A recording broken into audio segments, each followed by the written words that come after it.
características que se presentan en personas con autismo, que eso son dificultades en la comunicación social, que esto es un cambio de paradigma a lo mejor a lo que había en la conceptualización anterior, que se desglosaba cómo yo interactúo socialmente y el lenguaje y la comunicación. Se entiende que eso no puede pasar por separado, necesito comunicarme en un entorno social, ¿sí? Esto no es homologable, o muchas de las confusiones diagnósticas que surgen a veces, que la comunicación social es linealmente homologable a las dificultades en las habilidades sociales. Las habilidades sociales, mi capacidad de desempeño interpersonal puede ser buena o mala por un montón de motivos, entre ellos que yo tenga dificultades en las habilidades sociales, pero si yo me desregulo emocionalmente, si soy desatento, si soy muy impulsivo, también voy a ser malo en mis habilidades sociales, y eso no debería correlacionar directamente con una sospecha de autismo, ¿sí? Por otro lado, el otro clúster de dificultades que tenemos, o de características que vamos a encontrar en personas dentro del espectro, es que presentan conductas e intereses rígidos y repetitivos, ¿sí? Ahora en un ratito vemos bien cuáles son.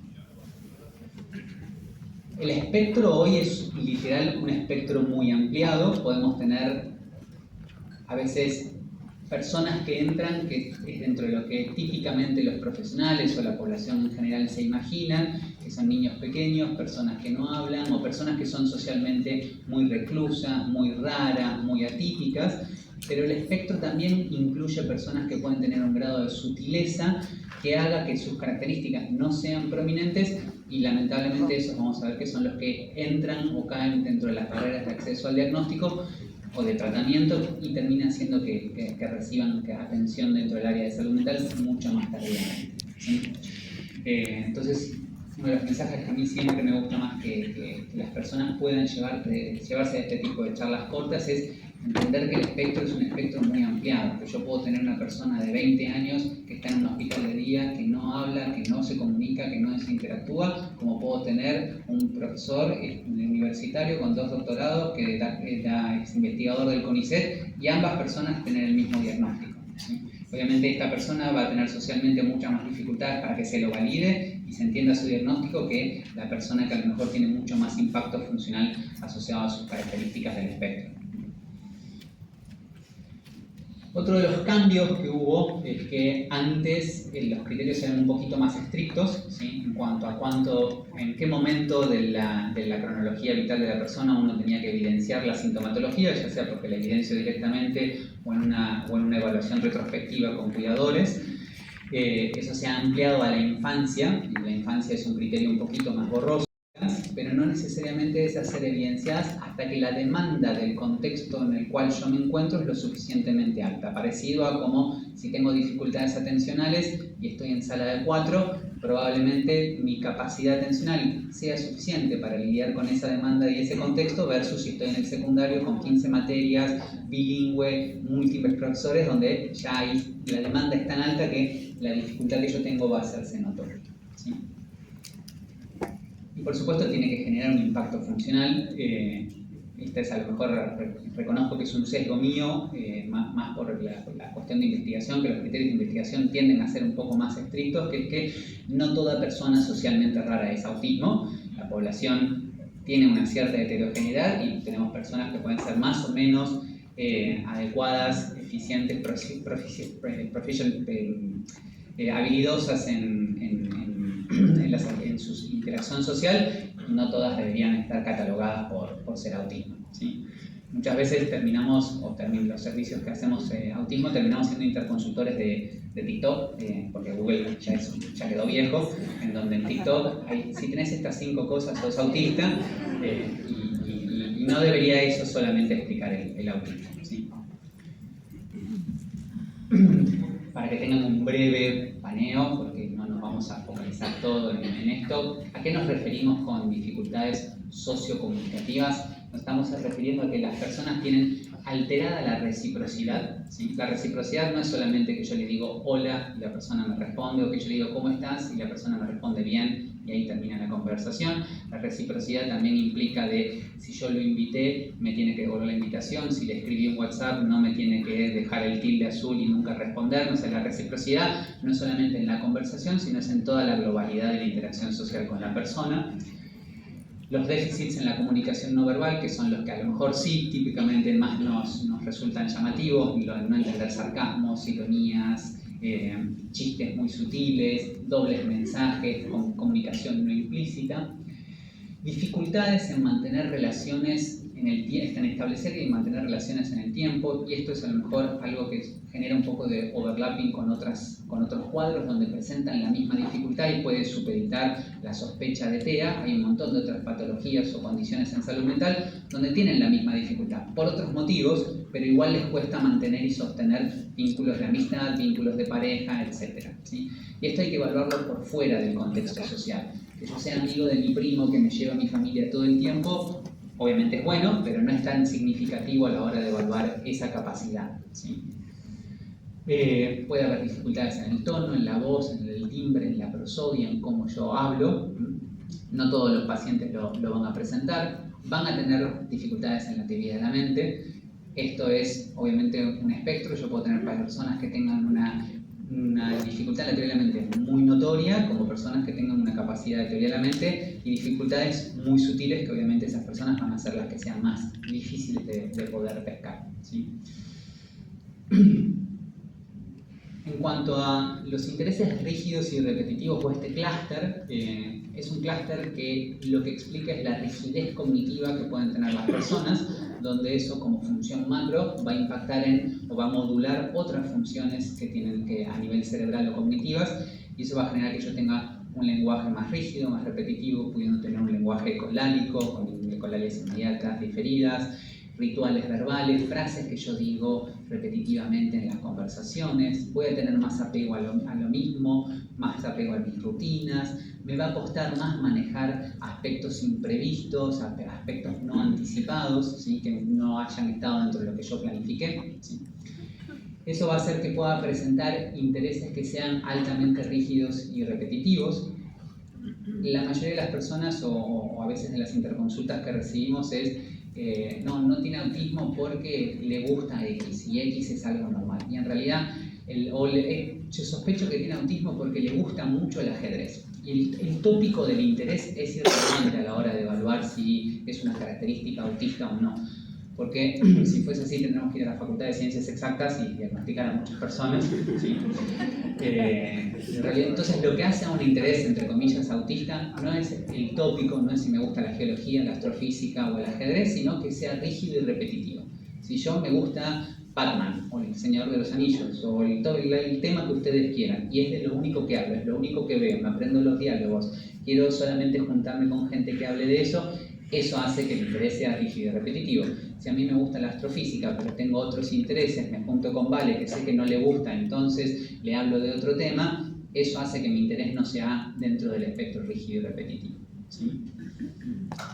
Y si bien no es necesariamente una característica rígida y repetitiva, pero para no abrir un tercer clúster, fue incluido acá, son las alteraciones sensoriales que pueden presentar las personas dentro del espectro autista, independientemente del nivel cognitivo y del nivel de lenguaje. Esto quiere decir que no es que está asociado solamente a personas con autismo profundo o con autismo moderado, pueden tener alteraciones en el procesamiento sensorial, ya sea hiper o hipoestesias, y eso muchas veces afecta su funcionamiento en la vida diaria, tanto si soy un adulto de 25 años que trabaja solo y vive solo y no tolero el ruido medioambiental, entonces llego tarde por evitar tomar el subte, como si soy un chico que me molestan las luces incandescentes, entonces hago un berrinche antes de entrar al aula. ¿Sí?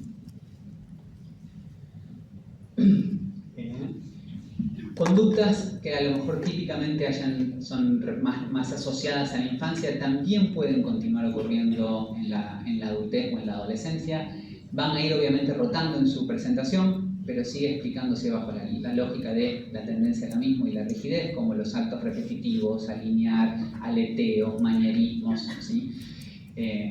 Típicamente, de lo poco que sabemos del autismo en cuanto a curso evolutivo, ¿sí? La mayoría de las investigaciones, para que se den una idea, el 95% de las investigaciones y del funding está focalizado en niños pequeños y en adolescentes jóvenes, y solo el 5% en adultos. Adultos es todo el espectro, 18 para arriba. ¿Sí? Entonces, la verdad es que entendemos muy poco del autismo como un cuadro del desarrollo, como una condición del desarrollo y cómo evoluciona a lo largo de la vida.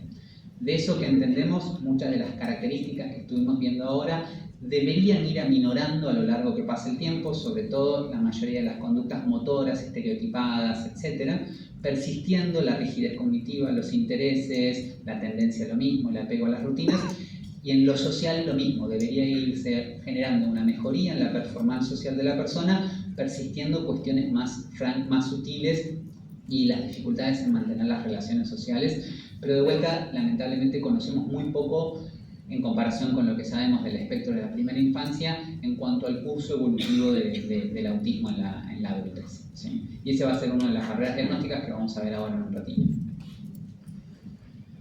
Entonces, una de las principales barreras diagnósticas que, si yo hiciese una mínima encuesta y les preguntara cuántos de ustedes tuvieron formación o entrenamiento formal en autismo, probablemente la prevalencia, el porcentaje de personas que acá en este auditorio que hayan tenido sea relativamente baja, porque eso es lo que tiende a pasar en población de clínicos, ¿sí? O sea, personas que hacen clínica, ya sea de psiquiatría o en psicología, y no es un problema solo nuestro de acá en Argentina, sino que es un problema de todos los sistemas de salud, donde en general lo que saben los profesionales de clínica general, ya sea de niños o de adultos que no hacen o no se han especializado en cuadros del desarrollo, y paréntesis, no todos nos podemos especializar en todo, termina generando una barrera de acceso al diagnóstico. Eso quiere decir que no se generan derivaciones de profesionales de clínica general, sí se generan, pero en general se generan de los pacientes o las personas que tienen características más prominentes y más notorias, o sea, lo que típicamente asociamos al autismo y no lo que está reportado en ese espectro más ampliado, en ese espectro más sutil, ¿sí? Otra de las grandes barreras, y en nuestro país es algo que, perdón, un dato más que me olvidé de arriba, debería salir publicado en algún momento de este año. Tuvimos acceso, hicimos un análisis. En Argentina saben que es muy difícil hacer estudios epidemiológicos, pero tuvimos acceso a todos los CUD emitidos en los últimos años, ¿sí? Por lo cual es algo aproximado a tratar de ver cuál es la prevalencia, presuponiendo que acá en Argentina la mayoría pide, si tiene diagnóstico de autismo, pide el acceso al CUD. La prevalencia era relativamente similar a la prevalencia reportada mundialmente, que es un 1 en 36, es un 2,77% más o menos.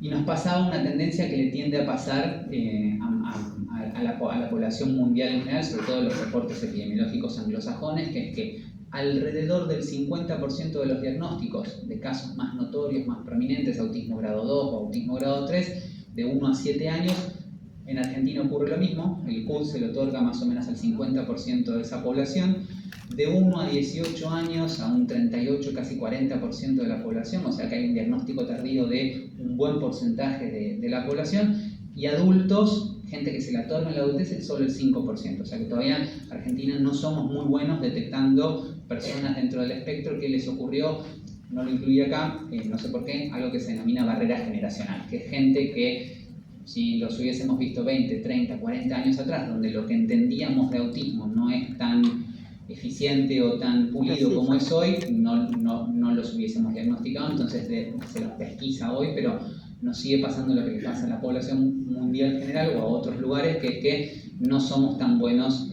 pesquisando a la población adulta que atravesaron esa barrera generacional, ¿sí?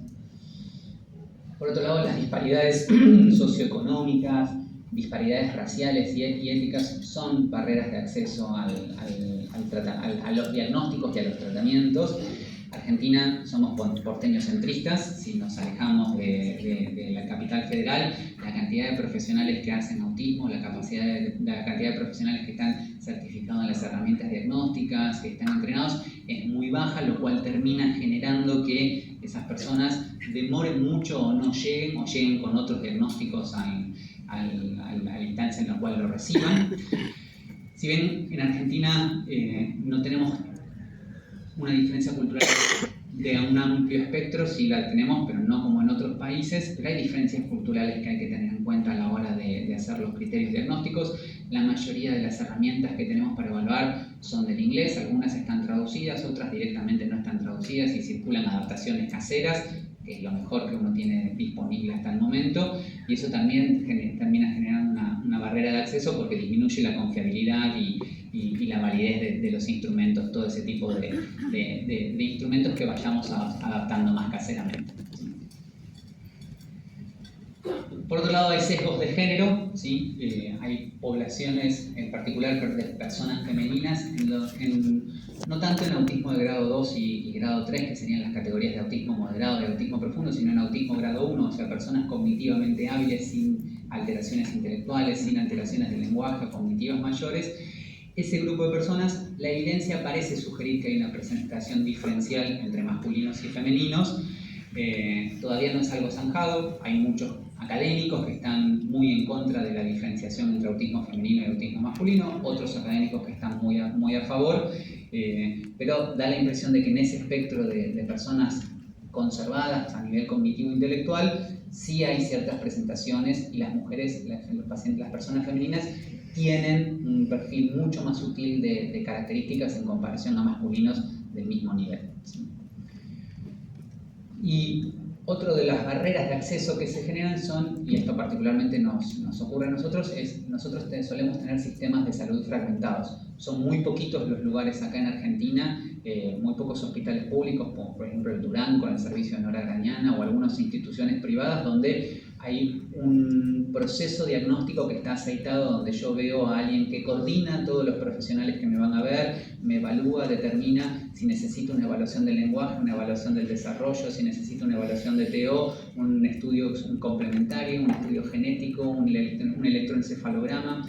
En general lo que tiende a pasar es que todos esos servicios están fragmentados. En el mejor de los casos hay un profesional médico o psicológico guiando al paciente, pero no hay una interrelación marcada o fluida, lo cual termina generando que de repente lo vio, ejemplo, la terapista ocupacional y hay un problema de integración sensorial, entonces lo deriva a solamente eso y no se sigue explorando qué es lo que ocurre.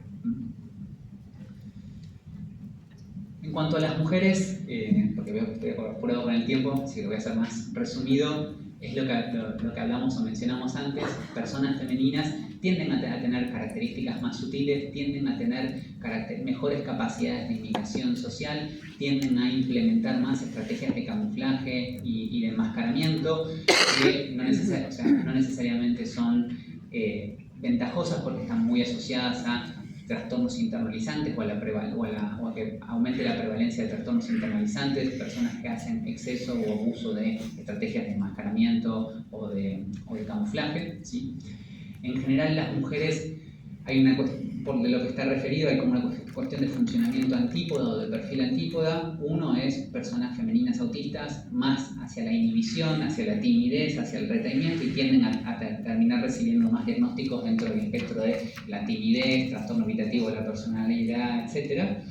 Y la antípoda más de la desinhibición, donde cursan con más desregulación emocional, vínculos muy intensos, muy viscosos, muy obsesivos, muy exclusivos, donde en general tienen más crisis de meltdowns, de pérdida de control, y tienden a recibir más diagnósticos, ya sea que sean una comorbilidad o un diagnóstico diferencial de trastorno límite de la personalidad o dentro de ese espectro, ¿sí? Vuelvo a mencionar, hay pocas herramientas que tenemos específicas para mujeres, hay algunos cuestionarios que uno puede aplicar y todo lo que hay son guías sugeridas, pero no hay criterios formales de diagnóstico para autismo femenino, lo cual termina siendo una barrera. Se presupone que hay un sobrediagnóstico, aproximadamente hoy la prevalencia es de 1 en 3, 1 en 4, de acuerdo al estudio epidemiológico de CESENTRE, o sea que hay muchos más varones que se diagnostican versus mujeres, y lo mismo pasa acá en Argentina, por lo menos en la emisión del CUP. Y los adultos, en realidad, creo que uno a medida que se va haciendo viejo va cambiando de sus intereses. Es mi área de interés ahora, o sea, adultos en la población con autismo. Los adultos son una población que es francamente relegada, ¿sí? Los criterios diagnósticos son predominantemente para varones niños, por lo cual hay un montón de características que parecería, por lo que la investigación nos está mostrando, que no son esperables que se sostengan en la adultez o no son esperables que se sostengan de la misma forma, ¿sí? No hay instrumentos que sean pura específicamente para adultos. Los que hay que tenemos, como por ejemplo helados, que es el gold standard para niños, en realidad tienen en adultos una sensibilidad y una especificidad de casi el 50%. Quiere decir que tengo mucha chance de que me dé un falso positivo o un falso negativo, y tampoco hay criterios donde haya un consenso muy marcado entre todo lo que tenemos que aplicar a adultos para que sea el criterio de diagnóstico, ¿sí? Por otro lado, los adultos, como les mencioné antes, tienden a llegar mucho más tarde porque antes no estaban los criterios para el diagnóstico de esta población, hoy en día sí lo están. Y como se hace un cuello de botella, o sea, hay mayor cantidad de profesionales que hacen población infanto-juvenil, profesionales que se dedican a población adulta es muy cortita, acá en Inglaterra, en Estados Unidos y en otros lados, lo cual termina haciendo que no solamente hay pocos profesionales, sino que el acceso a esos profesionales o a los servicios de evaluación para adultos sean muy costosos y terminen siendo de poca accesibilidad para personas adultas, ¿sí? Entonces, tenemos un montón de barreras diagnósticas, que de vuelta no es un problema solamente del sistema de salud argentino, es un problema de muchos sistemas de salud a nivel mundial, que demandan que haya un poquito más de capacitación para personas que hagan clínica general, para después poder brindar mejor atención cuando lleguen pacientes neurodivergentes o pacientes dentro del espectro autista. Idealmente debería haber mejores herramientas para poblaciones específicas, población asiática, población indígena, población que no sea blanco anglosajón, para ir teniendo mejores medidas de adaptación sociocultural y que no haya barreras raciales o étnicas, ¿sí? Los mismos instrumentos de evaluación que no sean costosos y que sean más accesibles para población socioeconómicamente descendida. Para que se den una idea, helados, calculo que hoy en día sigue estando más o menos en precio, alrededor de unos $2.000, más la certificación, más comprar lo original, o sea, hace que eso sea muy inaccesible para la mayoría de pacientes. Entonces, eso es algo con lo cual hay que continuar mejorando. Hay que tener una mejor coordinación de los servicios de salud y, por último, entender poblaciones diversas en cuanto a género, no solo femenino, sino que otras poblaciones de género, trans, LGBTQI+, etcétera, está escasa o nulamente investigado dentro de autismo y es casi seguro que van a ser poblaciones que van a tener presentaciones y necesidades específicas, ¿sí? Bueno, espero haber aportado y les agradezco. Entre personas con diagnóstico y sin diagnóstico prematuro, o puede ser que sean solo errores de diagnóstico. Perdón, ¿qué te referís con diferencias en la comorbilidad? Como por ejemplo, si se presenta, o sea, si el hecho de que no haya un diagnóstico prematuro trae consigo otros trastornos que no se presenten en menor cantidad de si hay un diagnóstico prematuro. Bien, es muy interesante tu pregunta. En general, la tasa de comorbilidad con o sin diagnóstico en personas con autismo oscila del 60 al 80%. Eso quiere decir que como mínimo 1 de cada 2 personas con autismo va a tener una comorbilidad. Si yo estoy diagnosticado más tempranamente, ¿sí? Si fui identificado, voy a estar dentro del abanico de los servicios de salud y eso tiende a estar asociado con una mejor trayectoria a lo largo de la vida, no solamente en cuanto a la evolución de mi funcionalidad, sino de las comorbilidades, ¿sí? Por otro lado, las comorbilidades, al igual que en clínica infanto-juvenil en general, van rotando de acuerdo a mi rango etario. Es más probable que yo tenga comorbilidades de aprendizaje, TDAH, problemas de conducta, etcétera, a edades más tempranas, y a medida que soy adolescente, que tenga más comorbilidades del espectro internalizante, ansiedad, depresión, etcétera.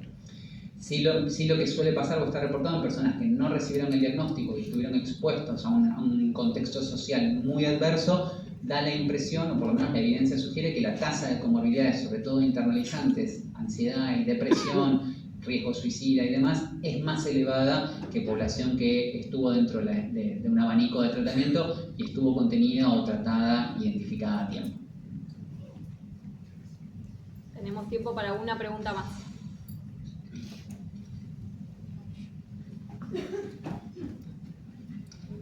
Bueno, muchas gracias.